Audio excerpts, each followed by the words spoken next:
Another product or another thing that we use in class a lot is CNN Student News. It's a free resource from CNN. It's a 10-minute news program that's updated every day, and it's made specifically for students.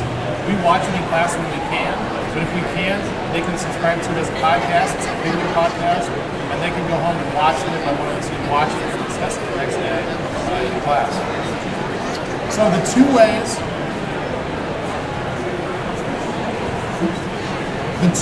that I gave them content was beaming and then the USB. So the first one is beaming, and that is simply a matter of having two Zunes, and you have to be, I think, within about like 30 feet of each other or so. And I can beam them content that's audio, that's images, or that's a video podcast. So we don't have to hook up any wires. And, like I said before, one student could pull the other student and say, I missed the notes. They can beam it to each other. So that was a pretty cool way to send stuff.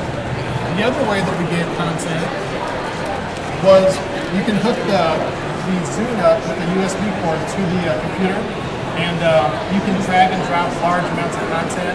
And the neat thing about this interface compared to, for example, like iTunes, is you can put as many Zunes on a laptop as you want. You register as a guest, so you can't do that on the other platform. So some days, like if my students were doing something, I wanted to give them a lot of content, like maybe 2 or 3 sections of notes and maybe a video podcast. All you do is just use the USB plug-in. It says guest, you click on it, and then you drag and drop. Just like you did a file onto the Zoom folder, and then they walk away with the content. And it took me about 2 minutes to put 3 or 4 days of notes in the video podcast on one Zoom. I put in the next one to send it out. So it was super easy to use. Another way that you can do this that I haven't really completely optimized yet is you can wirelessly update everything as well. So you can use basically just the Wi-Fi from your Zoom. If I have my laptop set up, you don't have to hook up any wires. You just say the wire, you just click on the wireless feature for your updates, and it updates without plugging in or in. So there's a couple of features that students really like to be able to beam back and forth. And the Zune also has a radio, which the students really enjoy too. So if they were walking and stuff, it has an FM radio included already with it, and they can listen to the radio. This is an image, that's one of the examples of my notes. It's kind of small. Sorry. It told me that's a hotspot. So. But you can see, he's looking at the notes there. I think that one's actually I think it's General Lee from Civil War. But he can see all the content, and it's about 40 font size.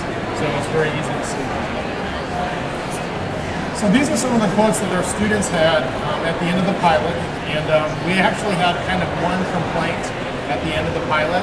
And that was that they had to give the Zunes back at the end of the pilot because we were reusing them. So we let them have their own content on here, so they can download, music, and they share music and stuff.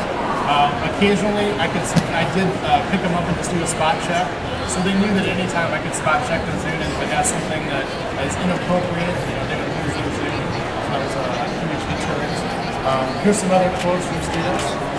But it's pretty cool to see students walking around with content all the time. I mean, even if you have a one-to-one laptop initiative, your students aren't going to have laptops at their fingertips all the time.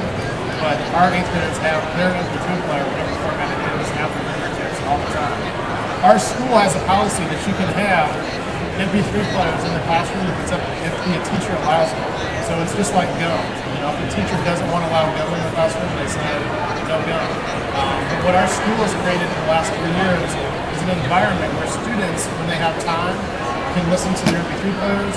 Our math teachers, for example, when they get done lecturing and they start working on their math assignment, they allow them to listen to the music. So they might be listening to modern day pop culture music or whatever, but they're working on their math assignment.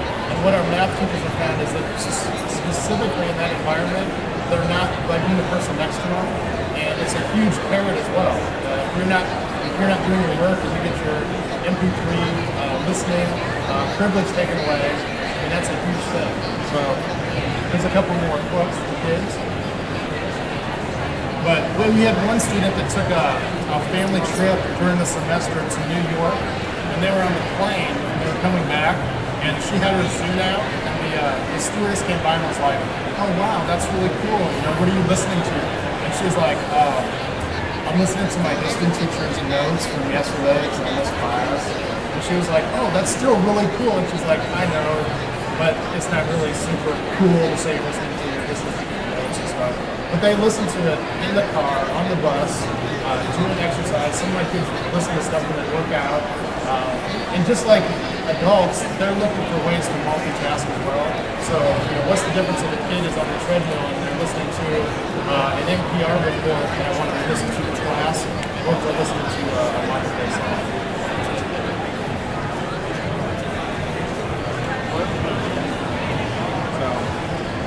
So my students really enjoyed the pilot. It took a little bit of time. We had to kind of train them on charging them. Sometimes they wouldn't come to school charged, and we kind of worked out the issues as far as make sure you plug it in at night, that kind of stuff. But I saw that as a pretty positive problem because I know they were using it quite a bit.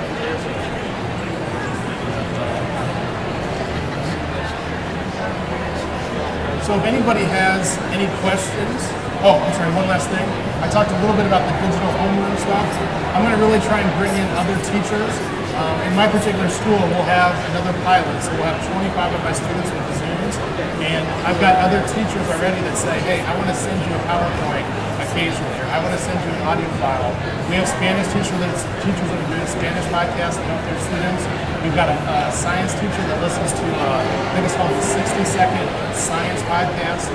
They listen to that every once in a while. So they're going to be giving me content, and just like a digital homeroom, I'm going to drop and drag it onto them. And eventually, when we're in an environment where everybody has a Zoom, every individual teacher could do it. But I think it's a pretty powerful statement that other teachers are coming to me saying, hey, I want to help you. I want my content to be on those Zooms. Can you help me do that? So if anybody has any questions, I wanted to leave time for everybody to ask questions. And if you want to get a hold of me, this is my contact information. I do the podcast Speaking of History. If you Google Speaking of History, you'll see the podcast. It's a blog, the podcast. I talk about the Zoom project and the projects within the classroom. I'm on Twitter if you want to follow what I'm doing on Twitter. My login for Twitter is Langhorst. And then also, if you want to call me and ask me about the project on Skype, my login is History Podcast. Does anybody have any questions about RSS? With RSS feeds, yeah. You can create a podcast literally for any of your content, and then they can subscribe as a podcast. So, well, it depends a little bit on, like, for example, if you're in an environment that has one-to-one kids, plug in their shoes to that device, you can automatically just, when they log in, they want it. Yeah. Sherry is actually going to present at 3 o'clock today. They've done a large pilot in New Mexico. She's done more of the wireless side than I have. In fact, I'm picking her brain all the time about how to do the wireless side, but it's a possibility. With my small numbers of 25 kids, it was just easier a lot times for me to just plug, and it took like a minute to download a ton of content, so I did it that way. But I'm going to try and play with the wireless. Oh, yes. This, you have been listening to the presentation. Some of you guys probably looked this up. This is a flash drive bracelet, and it has the case study from both New Mexico school and my school. So if you go home, you can go ahead and check out the case studies. And there recently was a big article that hit the AP, mostly on the pilot in New Mexico. So if you Google, you go to a search engine and you go Zoom education stuff, there's a whole bunch of stories that have been out in the last couple of weeks about the Zoom pilots. Yes.